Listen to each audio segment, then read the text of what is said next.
Bé, aquest mes de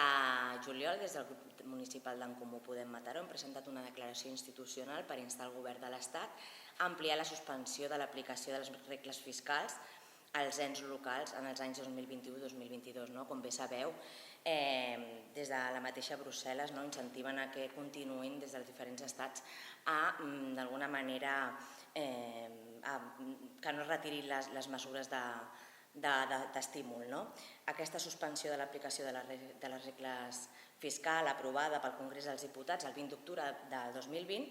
per als anys 2020 i 2021 constitueix una de les mesures del Govern de l'Estat i que fortament són reivindicades per ens locals.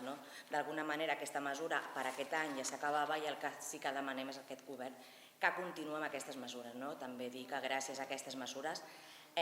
des del govern municipal de l'Ajuntament de Mataró hem pogut destinar tot aquell romanent de l'any passat a diverses mesures, tant a la taula de reconstrucció, que s'ha ampliat fins a 3 milions, com posar aquesta ciutat al dia, o com per exemple en mesures d'acció política en l'àmbit d'habitatge. Per tant, considerem que s'ha d'ampliar i ha d'assegurar sense més tot el tema fiscal.